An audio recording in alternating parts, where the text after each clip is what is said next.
It's your girl Stacy Cake, your host for What's Hot, and I am back with another Who's Hot Wednesday. Today I am here with LexiLex to talk about her up and coming album Versatile. And we're going to get into some topics about the album, which includes social media validation and spotting fake friends. So those are the topics that, I'm going to let her give you some insight. You guys some insight about, and I'm definitely going to give you guys my opinion as well. So make sure you stay tuned in. It's your girl Stacy Cake, your host for What's Hot, and we will not today. Stacy, love you, baby. What's hot? Gang shit. Come on, get burnt.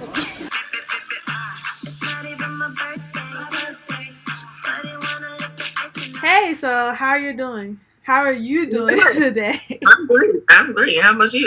I'm doing good. So, yes, I'm ready for life to kind of get back to normal because it's just like we've been in Corona land too long. Corona land for way too long. But yeah, and it's going to be a little longer, it seems like. So. Yeah. But you're definitely still making big moves despite, everything that's been going on. So, can you kind of talk about tell everyone watching about what you do and then about your upcoming project.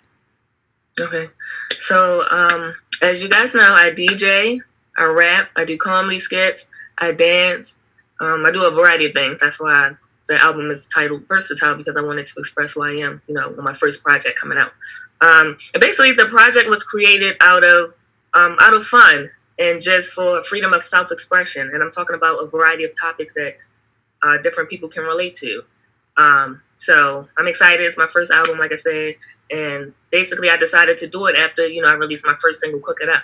So a lot of people were saying, when are you going to drop some more music? When are you going to drop some more music? I'm just like, all right, I'll just give it a try. So I created 8 songs, good content. I hope you guys like it. I feel like, I know you guys will like it. So I'm excited for that.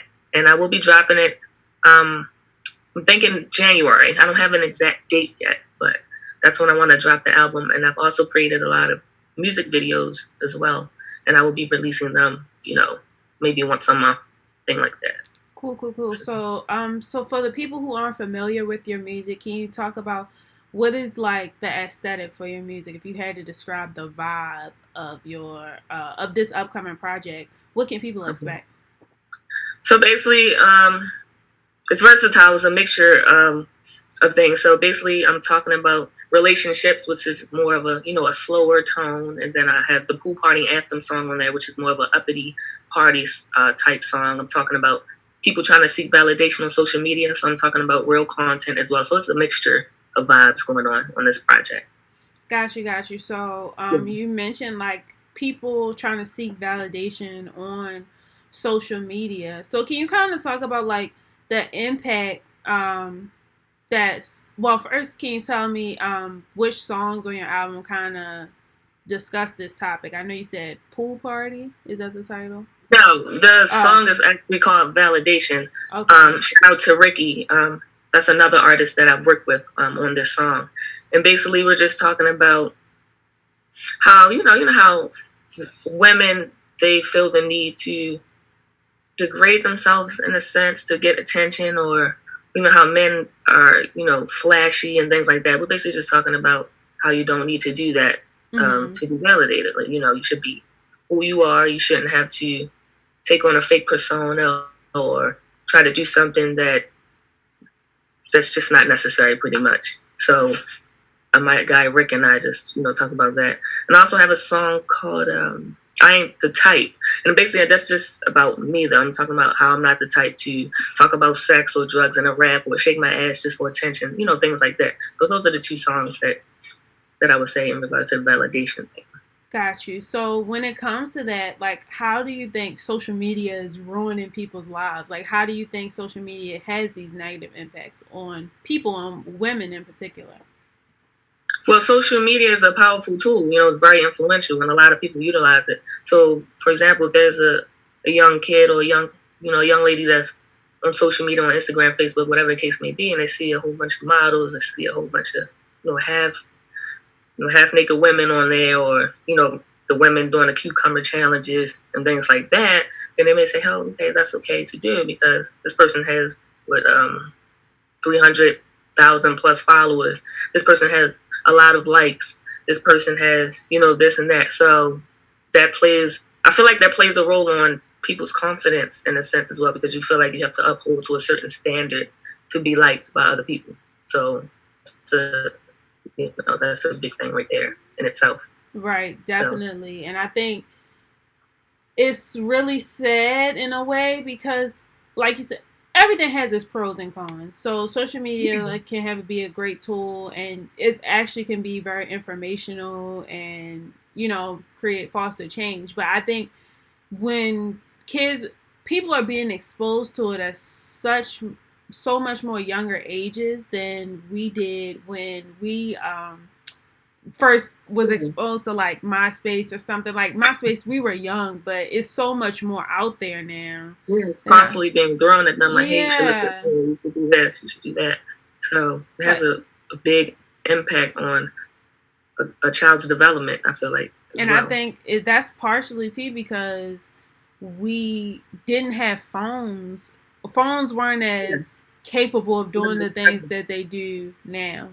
And I think that starts to play a toll on mental health very early. Yeah.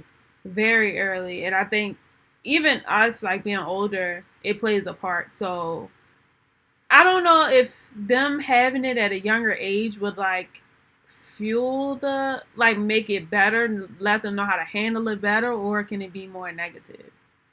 Yeah, that's a good question. I really don't know. Yeah.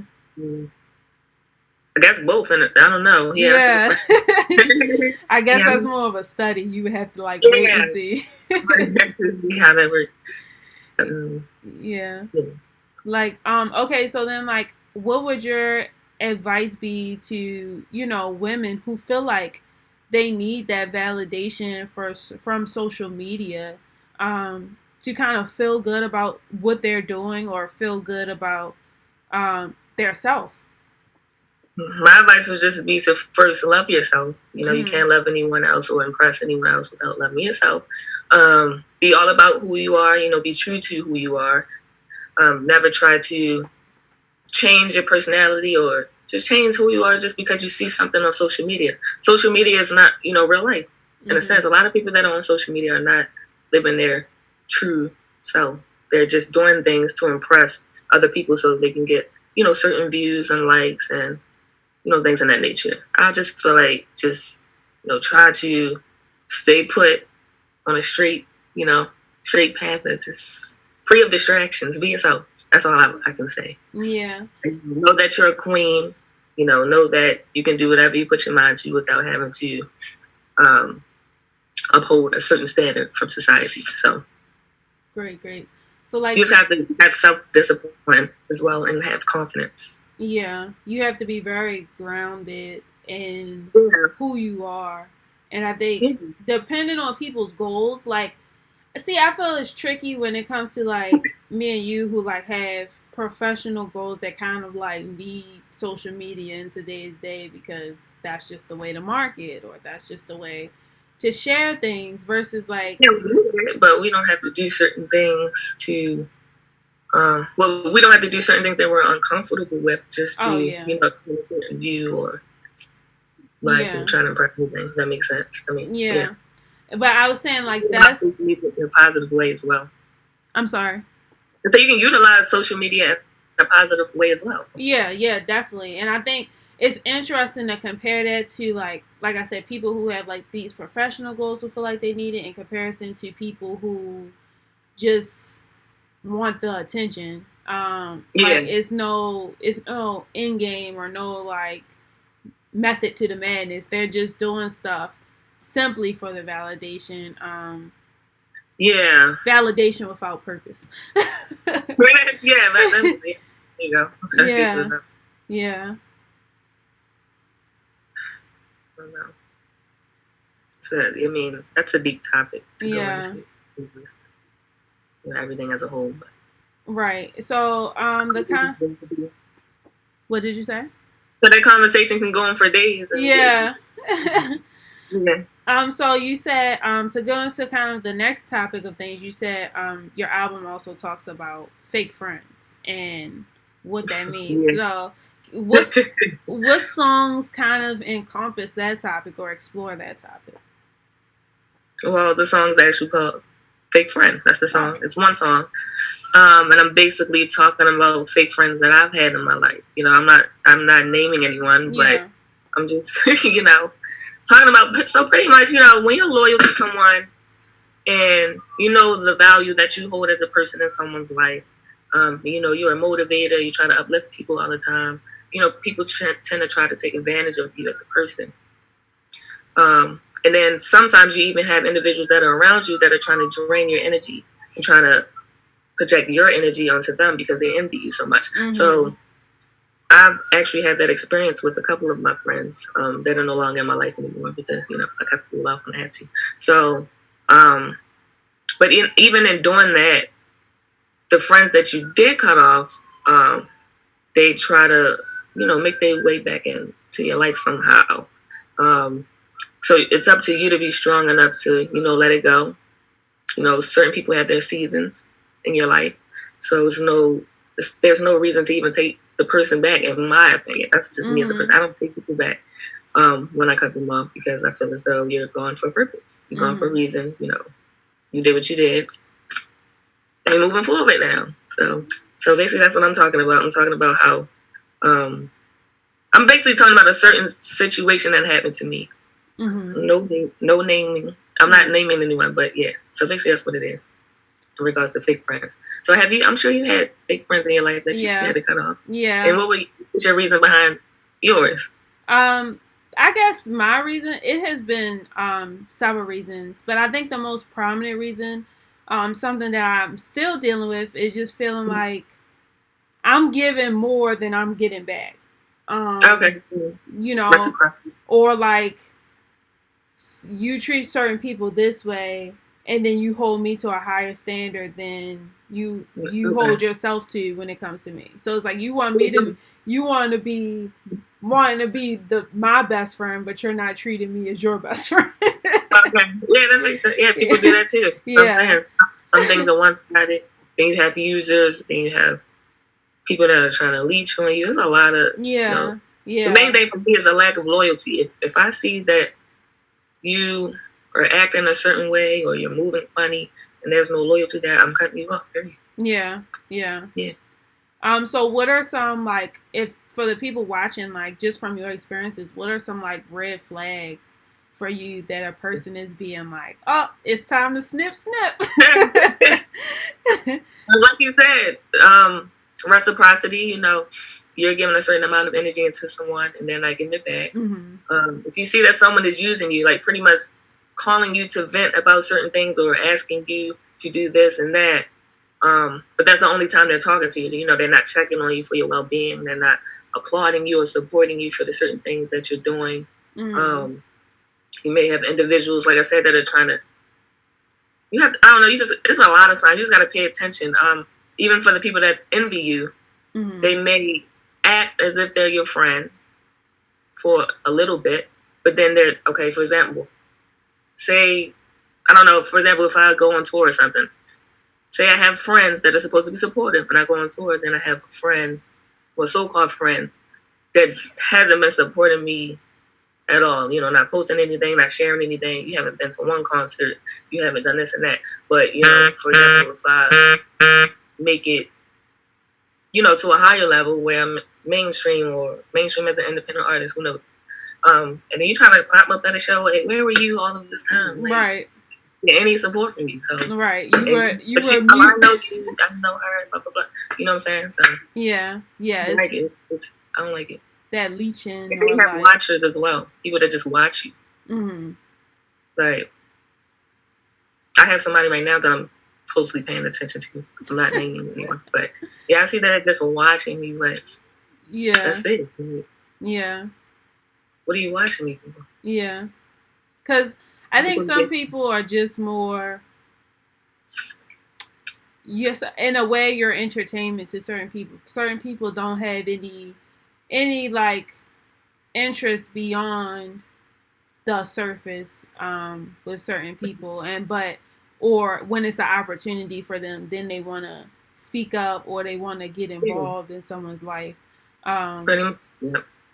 So yeah, I think that's a major red flag that you kind of pointed out, where it's just people that only pop up when it's convenient for them. Yeah. Or they feel as though they can benefit off of you. Right. And I think another red flag that I've noticed, because you were talking about like if you went on tour, like that scenario and things, it kind of is something that I picked up on. I listened to another podcast. I was on the girls' podcast or Instagram Live or something, and she mentioned like when you have events and stuff, and then you like say you invite people to something, invite people to support, and their question is who's going to be there, or like I mean, I think sometimes we naturally ask that just out of curiosity, but those people who like only show up if certain people are there, or it's not cool. Yeah, like you're supposed to be there to support that person.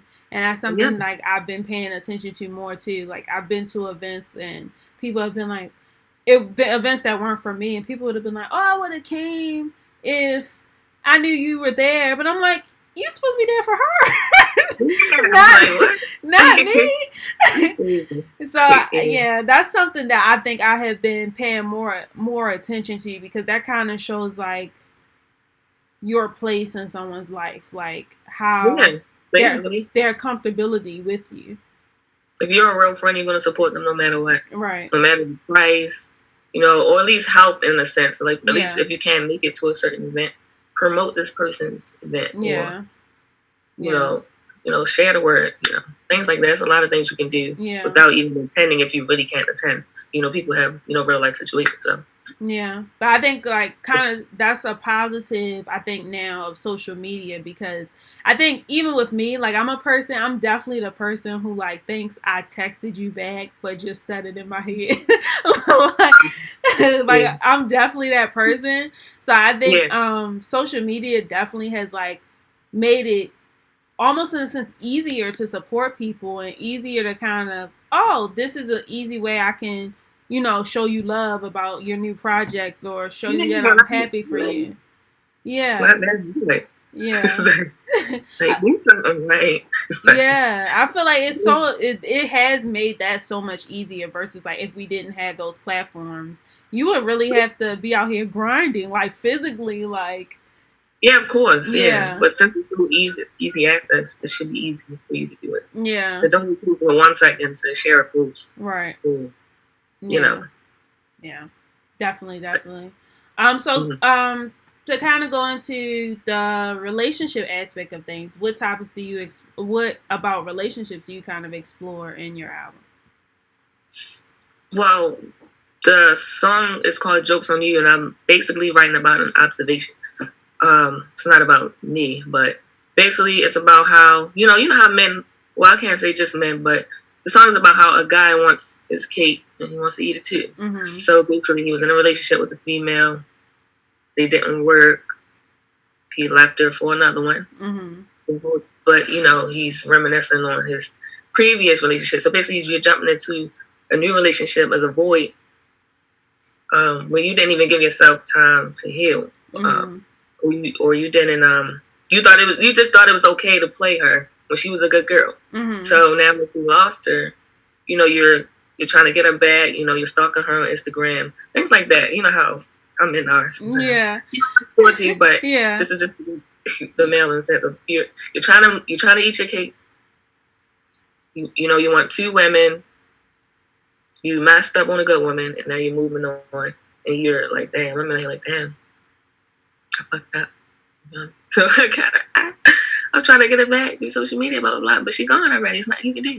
So do you tackle that, like, from the male perspective? Like, how do you tackle that? Or is it like a... No, I haven't. I could. I might... Yeah, I will do a song in regards to that, too. No, this is just a female perspective. Oh, okay. Like... I'm going to create a song about that as well.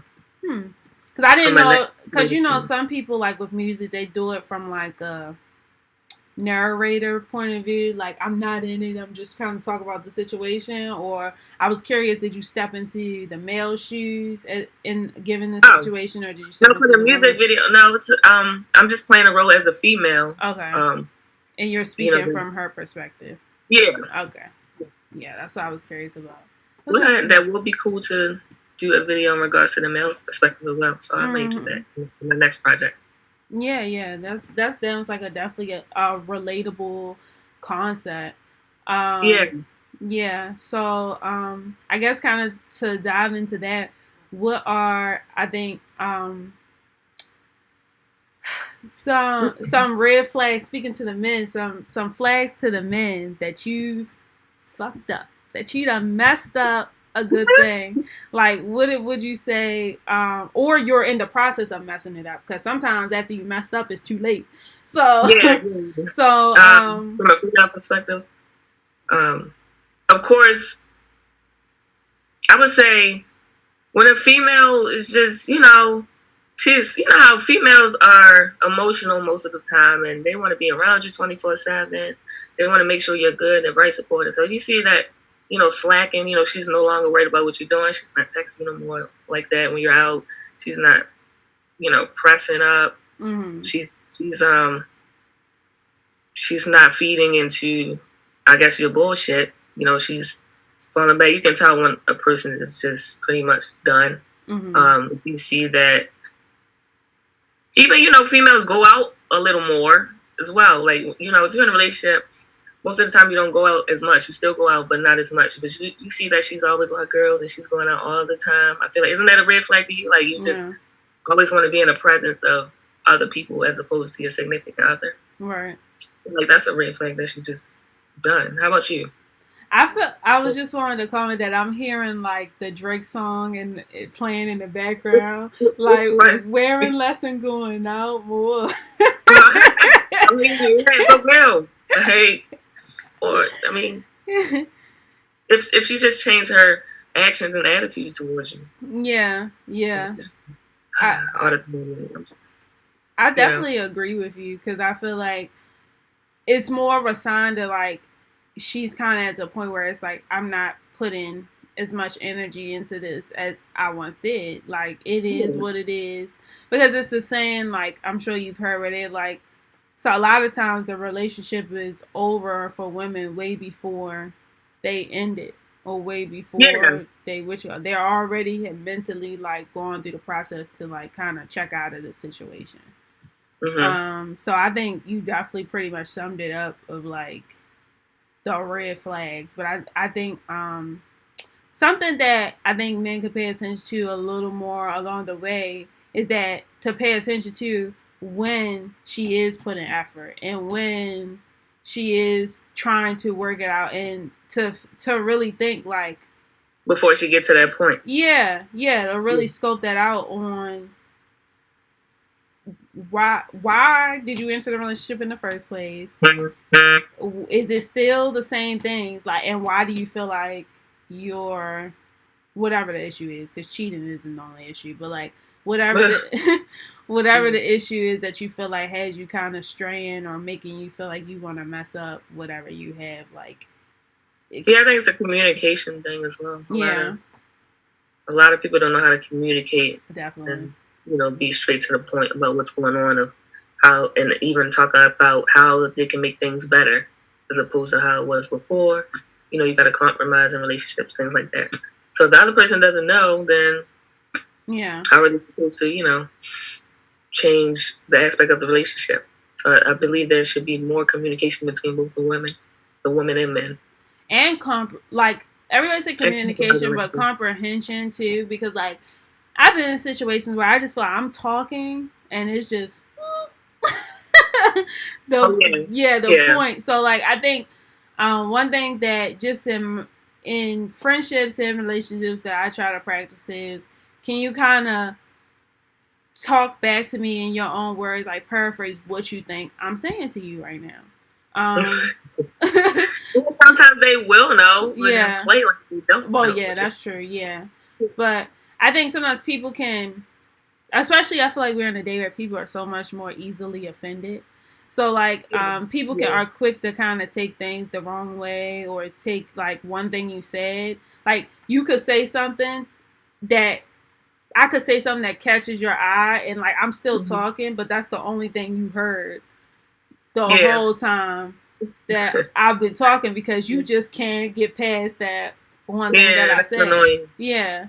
So I think that's more where I was kind of thinking about, like, okay, can you like, did you like, you heard me talking, but did you hear what me? I'm saying. Yeah. Okay. Yeah. But can you talk about like some of the collabs that you have on the album? Yeah, so as I mentioned, I collab with Ricky. Shout out to Ricky on the Validation song. There's an artist named LTK Artie. I collab with him on a song called Contrast. Shout out to him as well. He's the God. He's on the Pool Party Anthem song. Shout out to him. So those are the. Oh, and shout out to Bands. Shout out to Bands. He's on my I Ain't the Type single. So those are the 4 artists that I collab with. They're from Baltimore as well. Well, G's the God is from Detroit, but everyone else is from Baltimore. All mailed. I just vibe well with them, so I'm excited. And they have projects coming up as well, so shout out to them again. I love y'all. You know what's going on. That's cool. That's cool. And who else would you like to speak into existence? Who else would you love to kind of work with in the future? Like a mainstream artist, if I could. Is that what you're saying? Anyone. Of course, Chris Brown and Meek Mill. So, yeah, those, you know, I love them. I just love them. I like Joyner Lucas as well. Okay, yeah. Haven't heard anybody mention him in a while. That's definitely dope. Yeah, he's in regards to content and creativity and how his cadence and how he delivers, you know, information. He's very lyrical. I like him. So I would like to do a song with him as well. That's dope. That's dope. Well, thank you so much for speaking with me. Cool. Can you let the people know, you know, where they can follow you and any information you want to just plug yourself really quick? Yeah, so you can follow me on Instagram. I have 2 Instagrams that you can follow me on. So the first one is LexiLex24_, and then you can follow my music page, which is LexiLex Official. So LexiOffiCial. Yeah, those are the only 2 creative platforms that I use, really. You can follow me on YouTube as well. Just type in LexiLex and that should pop up. Follow me on Spotify as well too. That's where my music will be. So cool. So yes, make sure you guys definitely show her some love. Check her out. I hope you guys enjoyed our conversation today. Make sure you subscribe, share, comment, all that good stuff for this interview. Comment below and let me know what was your favorite part of the conversation. And I will see you next time on Who's Hot.